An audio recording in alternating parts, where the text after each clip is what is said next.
In July 1967, the Soviet Union unveiled its advanced Foxbat fighter jet, causing significant concern in the US military. Equipped with multiple air-to-air and long-range missiles and capable of reaching speeds of up to Mach 3, the Foxbat seemed to give the Soviets an upper hand in air dominance.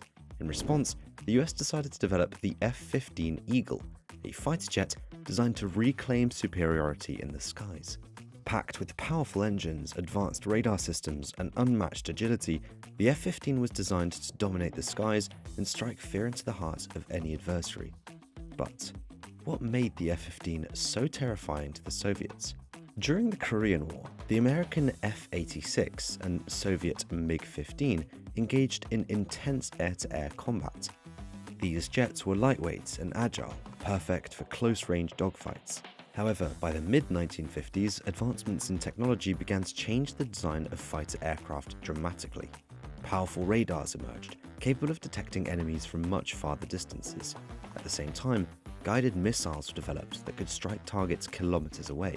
Military strategists started to believe that future air battles would occur beyond visual range, where enemies would appear only as distant blips on radar screens. The new F-4 Phantom fighter jet was neither light nor agile. It was fast, packed with missiles, and equipped with a powerful radar. Many experts thought that dogfighting was a thing of the past. However, this belief was quickly challenged during the Vietnam War. The Air Force's new strategy was tested, but it failed to deliver the expected results. The skies over Vietnam were chaotic, filled with both enemy and friendly aircraft. The identification systems were unreliable, forcing pilots to close in to confirm their targets visually. The concept of long-range engagement proved ineffective. The new F-4 Phantoms found themselves in close-range dogfights against the more nimble MiGs, a scenario their pilots were unprepared for. The Phantoms' guided missiles, designed for larger, high-altitude targets, were highly inaccurate, with only 14% hitting their mark. When these missiles failed, pilots were left defenseless since the F-4 lacked a gun for close combat. The larger, less maneuverable Phantoms, with their smoky engines, were easy to spot. The more agile MiGs drew the F-4s into close combat, exploiting their vulnerabilities. The F-4 struggled to compete in this environment as it was originally designed as an interceptor, not a dedicated fighter. American pilots were being downed at alarming rates, and military planners were realizing that dogfighting was still crucial. The Air Force quickly added pod-mounted Gatling guns to the F-4 and trained pilots to combat the more agile MiGs, but these were temporary fixes. A new dedicated air superiority fighter was needed, leading to the abandonment of earlier, bulky designs. In 1967, the Soviet Union introduced a new fighter that looked vastly different from the MiGs in Vietnam. It boasted extreme maneuverability, twin tails, a large wingspan, and powerful engines. Intelligence suggested the use of advanced materials and systems.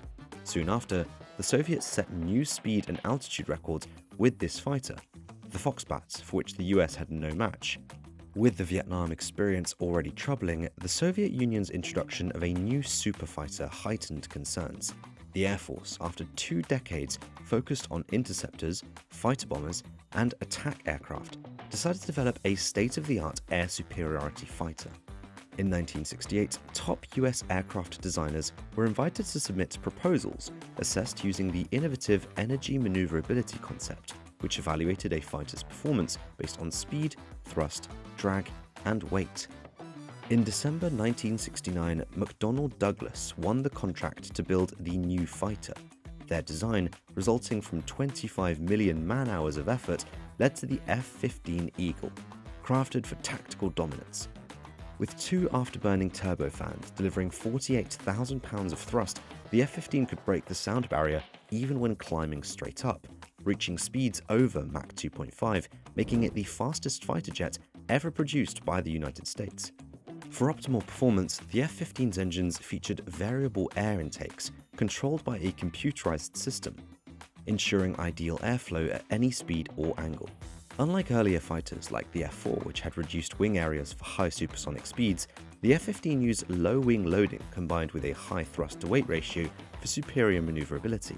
The cockpit was positioned high in the fuselage, providing a 360-degree view with a digital heads-up display fully integrated with radar and avionics for maximum situational awareness.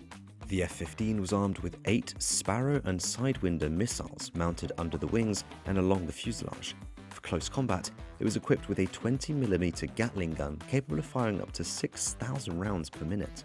Engineers incorporated triple redundant hydraulics, low vulnerability flight controls, and a reinforced airframe for maximum survivability, combining speed, power, and agility.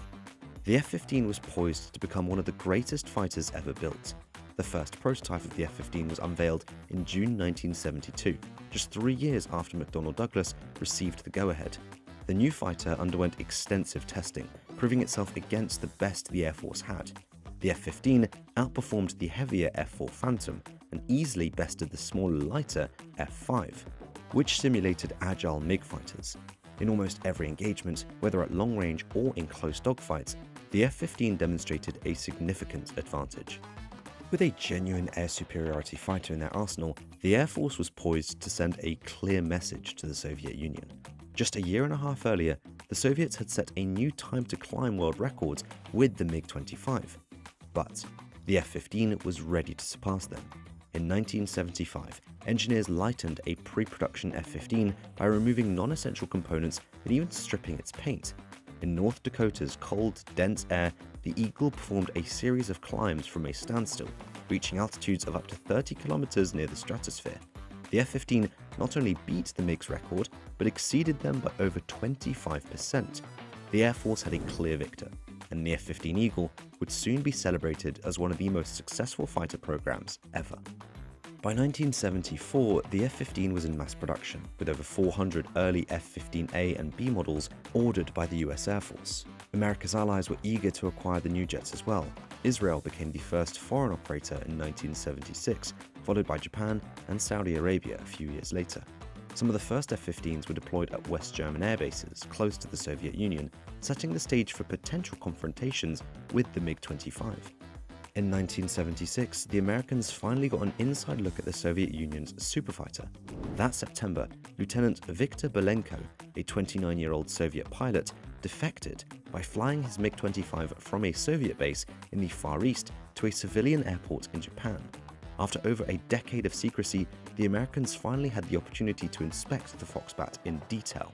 Despite their similar size and appearance, the MiG-25 and F-15 had very different designs.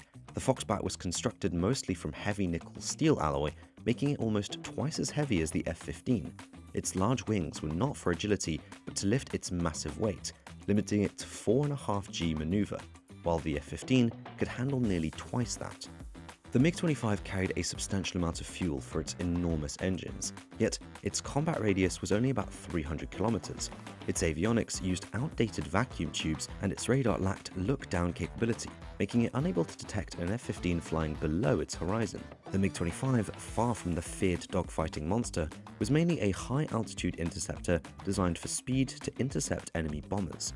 The Soviets had kept their true capabilities secret, leveraging the propaganda value and the fear it instilled in the Americans.